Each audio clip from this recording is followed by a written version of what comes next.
fruit.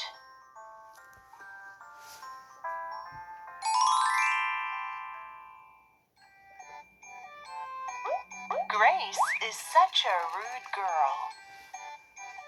When she wants to eat fruit, she just takes it. When she wants to go first through a narrow alley, she just pushes other people.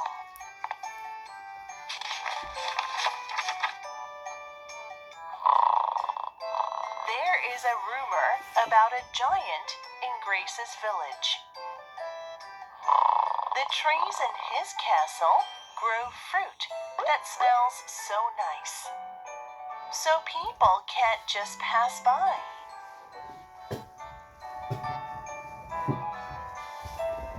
Have you eaten the giant's fruit? Grace hears a friend ask. Yes, it was a taste of heaven. Another friend answers.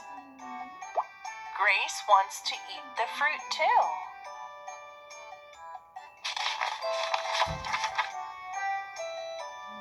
Where is this giant's castle?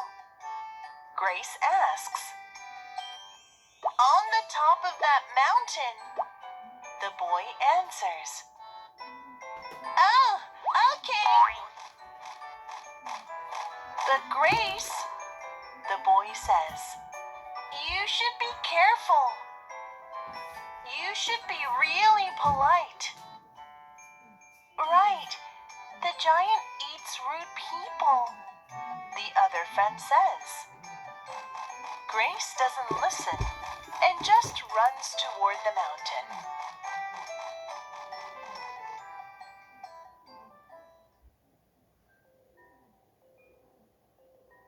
That night, Grace arrives at the giant's castle.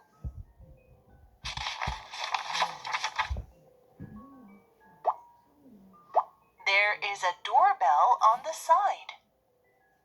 But Grace is so rude that she just opens the door. When she gets inside, there is fruit everywhere.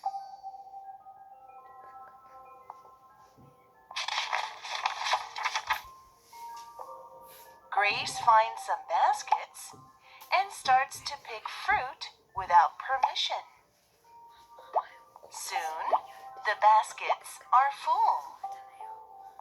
But at that moment,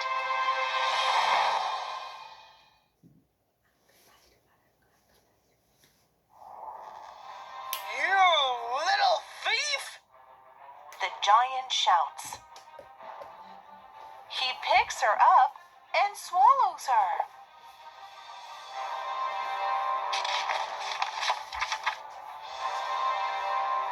Within a second, Grace is in the giant's stomach. It's so dark. I'm scared, she says. Then she sees someone walking toward her. Hey, the girl says. Grace is shocked. The girl looks just like her.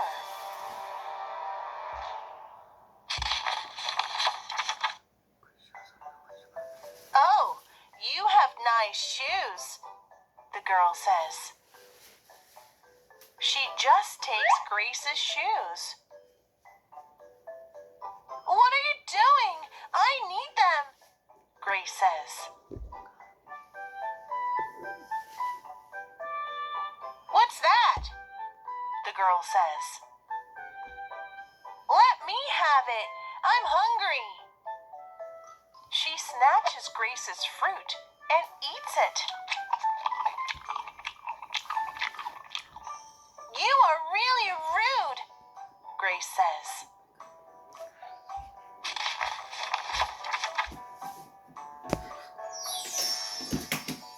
Oh, that must be a way out, the girl says, pointing. I'll go first.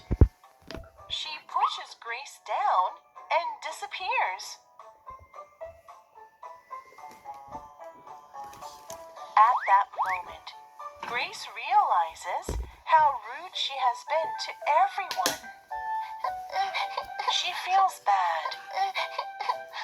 She closes her eyes and starts to cry. Suddenly, there is a beam of light.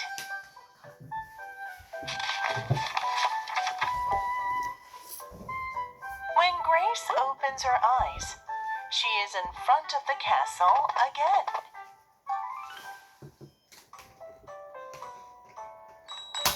Grace rings the doorbell and asks politely, "May I come in?" "Sure," the giant answers.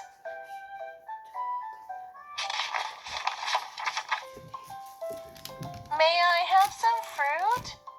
Grace asks. "Sure," the giant answers. Now Grace can eat as much delicious fruit as she wants.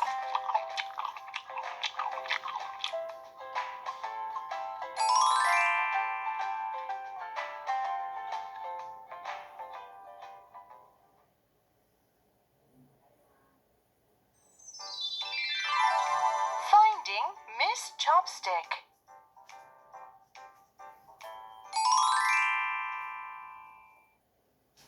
In Tabletown live many utensils. They each have a special ability.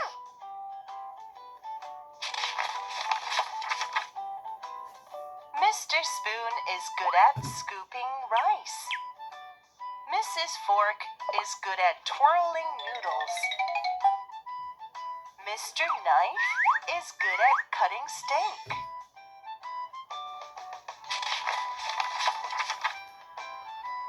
Mr. Chopstick envies the other utensils because they are so useful.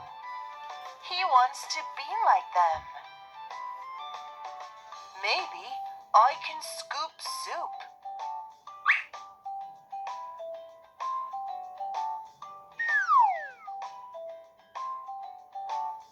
Maybe I can twirl noodles.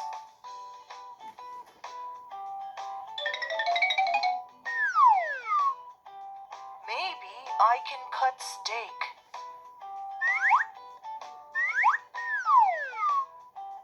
But he can't do any of those things.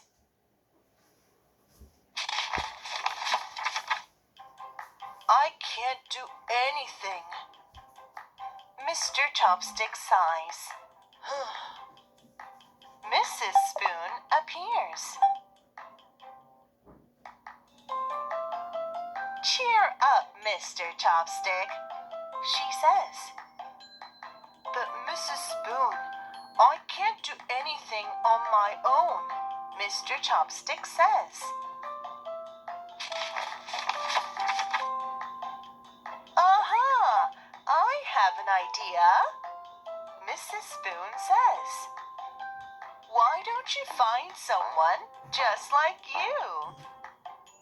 Maybe you can do many things together." "That's a great idea, Mrs. Spoon," Mr. Chopstick says. "I'll go find someone then. Wish me luck." "Good luck," Mrs. Spoon says.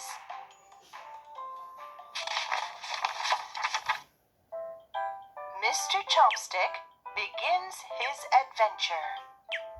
First, he meets Miss Straw. "I'm looking for someone to be my partner," Mr. Chopstick says. "Would you?" "No thanks," Miss Straw says. "I'm fine on my own."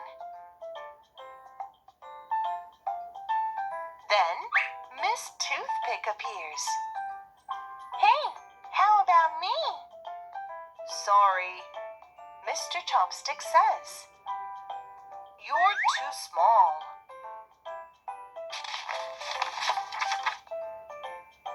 Mr. Chopstick is disappointed because he can't find anyone right for him.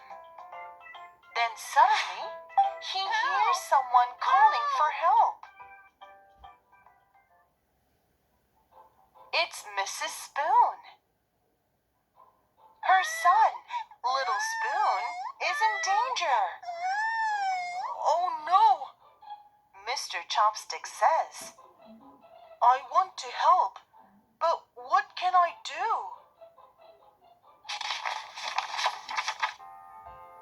Just then, Mr. Chopstick sees someone standing on the other side of the sink. Her name is Miss Chopstick. She looks just like Mr. Chopstick. Excuse me, Mr. Chopstick says. Would you help me save Little Spoon? Miss Chopstick hesitates. But Together we can save him, Mr. Chopstick says.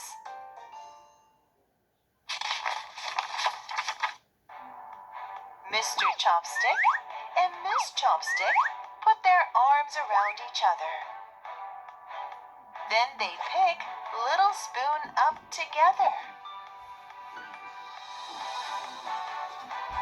They save Little Spoon. Thank you, Mrs. Spoon says.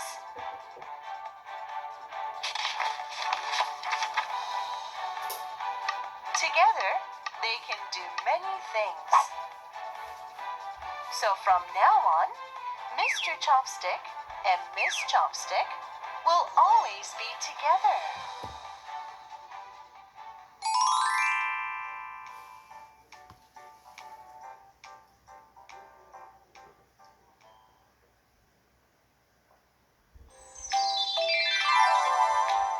Joey the Inventor. 발명가 조이.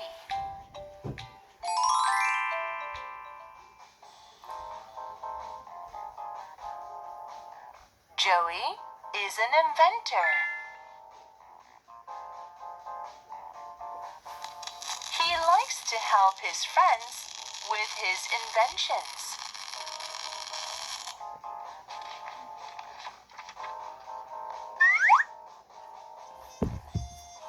My hat blew off into the bear's cave, Harry says.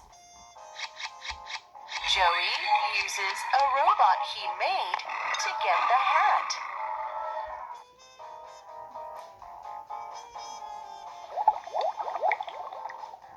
I dropped my boot in the river. Should I go in and find it? Millie asks. I don't think that's a good idea.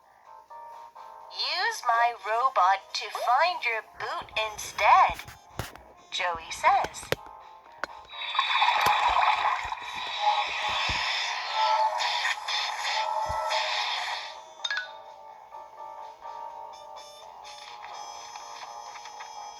One day, Joey gets a letter. It's from someone named Toby. Who is Toby? Joey wonders. Hi, Joey. My name is Toby. I've heard that you are a good inventor. I need your help. Please come to my home. Joey goes to Toby's home. Hi, Joey. Thank you for coming, Toby says. He looks like a weird fish, Joey thinks.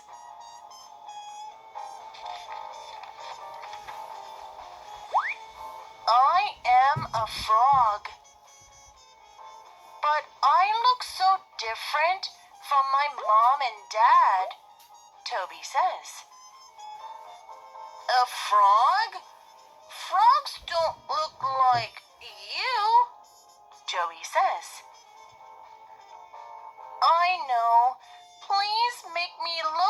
a frog. Give me some time.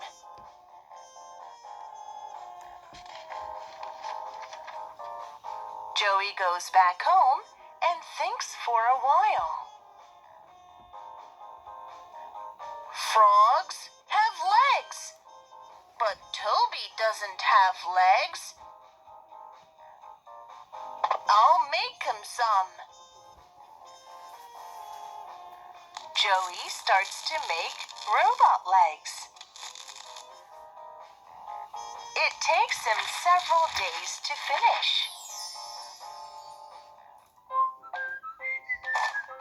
Joey goes to Toby's home again. Toby, I made you legs.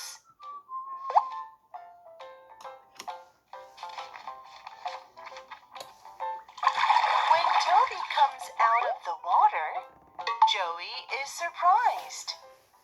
Toby has legs. How did you get those? Joey asks. I don't know. I just woke up in the morning with them, Toby says. But I still don't look like a frog. I'm not green, Toby says. I'll change your body color. Just wait, Joey says.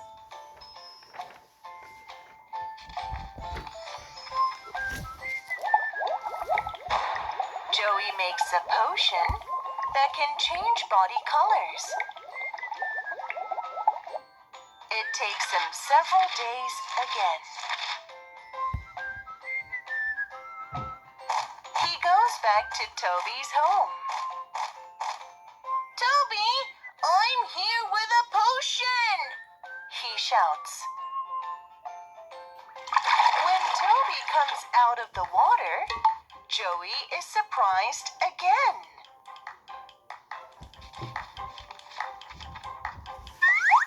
You're green, Joey says. Right, Toby says. I felt itchy yesterday and turned green. But I'm still not a frog. Look at this tail. Don't worry, I'll figure it out, Joey says and heads back home.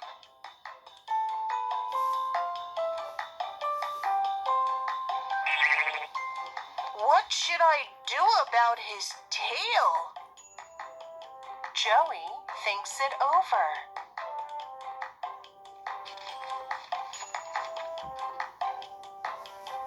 He thinks about it for days, but he still doesn't know what to do.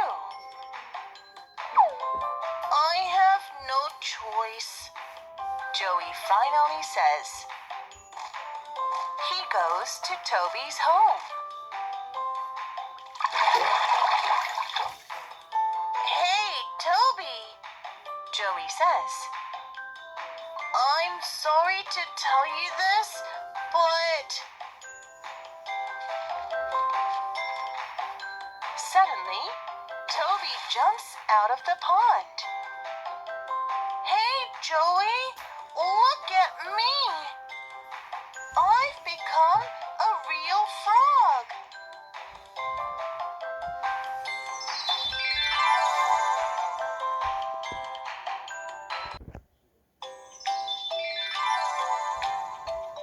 Mr. Miller's Magic Wand.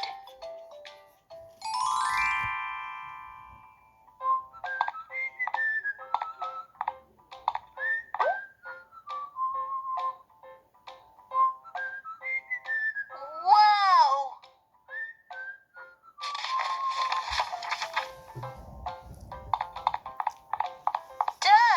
Dad, Austin says. Can you buy me a magic wand? Please? Huh? What do you need a wand for? Dad asks. I want to be a wizard, just like Mr. Miller, Austin says. A wizard? Dad asks.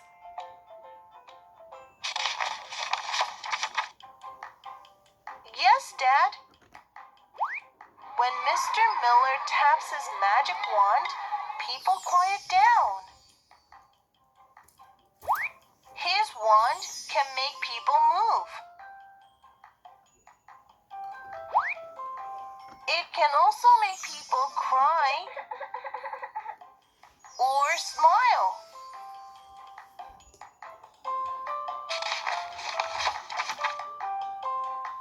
So, can you please buy me a magic wand? Austin says. Sure, why not? Dad answers. What wand is Austin talking about? Dad thinks. I'll buy many ones from a toy shop. Then he can choose one.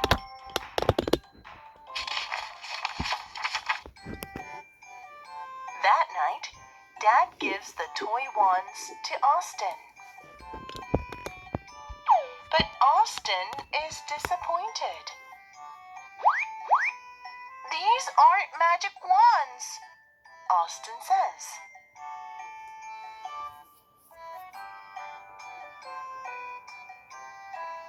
Dad thinks some more and asks, Who is Mr. Miller, Austin? Can you take me to him? Okay, Dad. We can go see Mr. Miller this Saturday.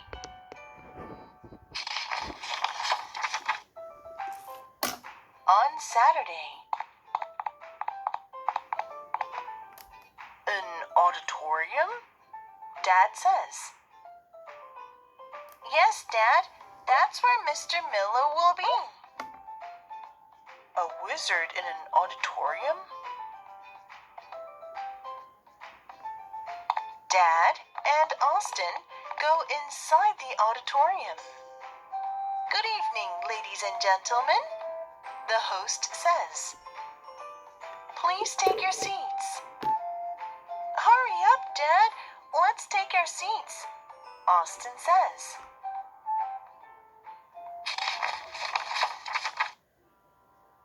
Soon, they see an orchestra on stage. Then, the conductor appears. Look, Dad, there's Mr. Miller, Austin whispers. Mr. Miller takes out his baton. At that moment, Dad realizes what Mr. Miller's wand actually is.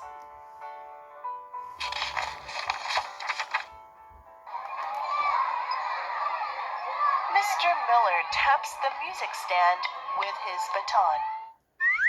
Everyone quiets down. When Mr. Miller raises his baton, the violinists raise their instruments. When Mr. Miller lowers his baton, the violinists lower their instruments.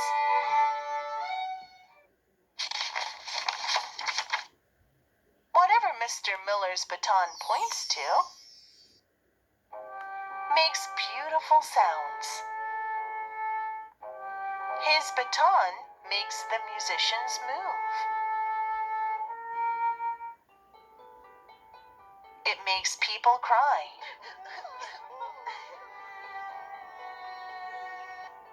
It also makes them smile. Just like Austin said, Mr. Miller's baton is truly magical.